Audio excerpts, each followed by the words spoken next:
सुबह सुबह गाड़ी पर बैठे जोकर को देखकर मैं एकेडमी की तरफ निकल गया और एकेडमी पहुंचते ही मैंने अपनी टीम का अनप्रोफेशनल बिहेवियर देखा। फिर मैंने उनकी मीटिंग बुलाई। पहले ही एसडीसी में एडमिशन्स कम हो रही है, फिर इनका अनप्रोफेशनल बिहेवियर, जिससे मुझे गुस्सा आ गया और मेरे गुस्से को देखकर ये सब एकेडमी से भाग गए। फिर मैंने इनको वापस बुलाया, इनकी बॉडी मसाज कराई, उससे ये इतने रिलैक्स हो गए कि चल भी नहीं पा रहे थे। फिर मैंने स्टूडेंट्स को कराई बहुत सारी एक्सरसाइजेस। जैसा कि आप सब जानते ही है कि हमारी ओवरऑल डेवलपमेंट के लिए हमारे दिमाग के साथ साथ हमारे शरीर का भी तंदुरुस्त होना बहुत ज़रूरी है।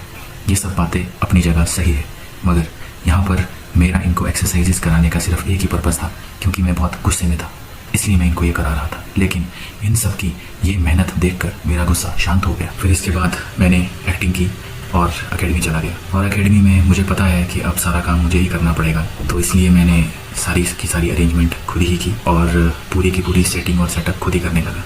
और फिर मेरी ये हालत देखकर मेरी पूरी टीम इतनी ज़ोर से हंस रही थी कि ऑलमोस्ट पागल ही होने वाली थी। फिर एकेडमी में भी खुशी का माहौल हो गया, उसको देखकर मैं भी फेक हंसने लगा।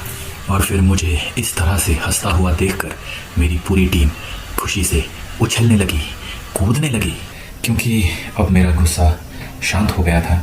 तो इसलिए फिर मैंने स्टार्ट कराई अपनी पॉपअप क्लास और सिखाई कुछ नई इंटरेस्टिंग कोरियोग्राफीज और डांस मूव्स, क्योंकि अब सारे स्टूडेंट्स ग्रो कर रहे हैं और बहुत अच्छे से सीख भी रहे हैं। अगर आप लोग भी ज्वाइन करना चाहते हो और सीखना चाहते हो ऐसी कोरियोग्राफी, तो ज्वाइन कीजिए एसडीसी संजौली, न्यू शिमला और ट्यूब में। और अगर देखना चाहते हो ऐसी और इंटरेस्टिंग वीडियोस, तो मुझे फॉलो कीजिए इंस्टाग्राम और फेसबुक पे और सब्सक्राइब कीजिए यूट्यूब पर। धन्यवाद।